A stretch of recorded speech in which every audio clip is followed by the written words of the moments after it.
suis donc médecin et oncologue médical au Centre Léon Bérard à Lyon. Je suis interviewé aujourd'hui en tant que coordinateur médical des projets en lien avec l'intelligence artificielle et les big data au sein de mon établissement depuis environ 4 ans.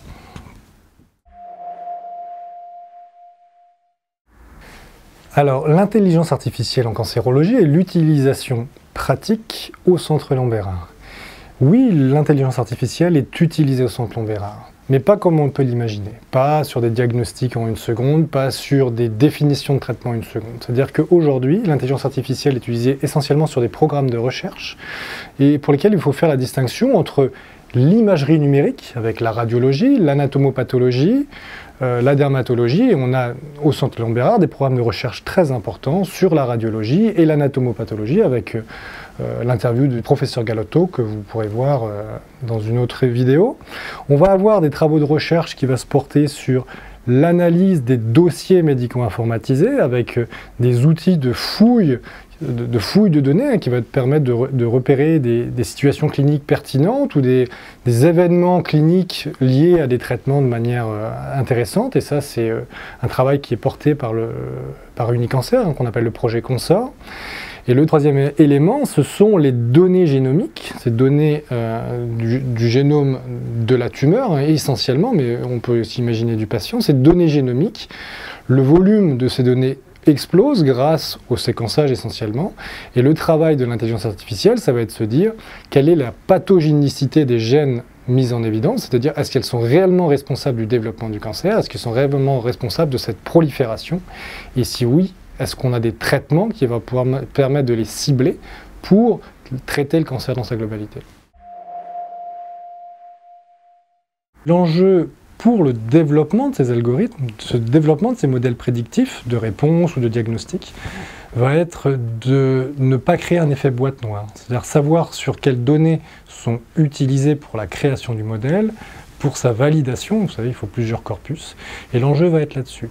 Je suis intimement persuadé que l'adhésion se fera progressivement, puisque elle existe déjà. On a déjà des modèles prédictifs qui estiment le risque de récidive métastatique, notamment dans le cancer du sein localisé.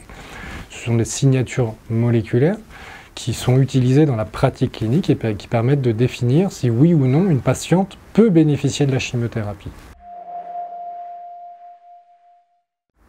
La question de l'appropriation du risque pour la population, elle est présente aujourd'hui. C'est-à-dire que, à la différence des États-Unis, où un citoyen peut faire séquencer son génome, en France, c'est interdit.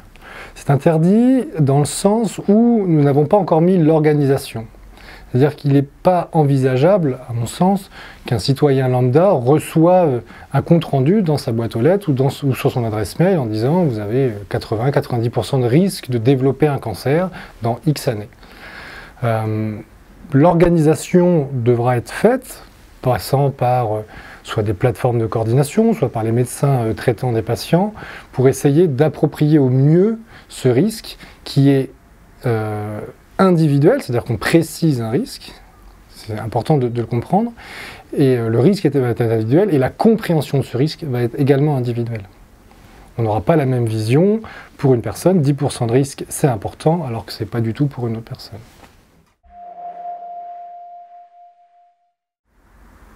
Personnellement, je ne suis pas sûr que de nouveaux métiers vont être créés, par contre, des métiers vont changer.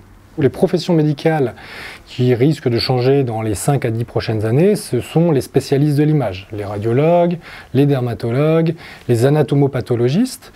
Leur métier va être modifié.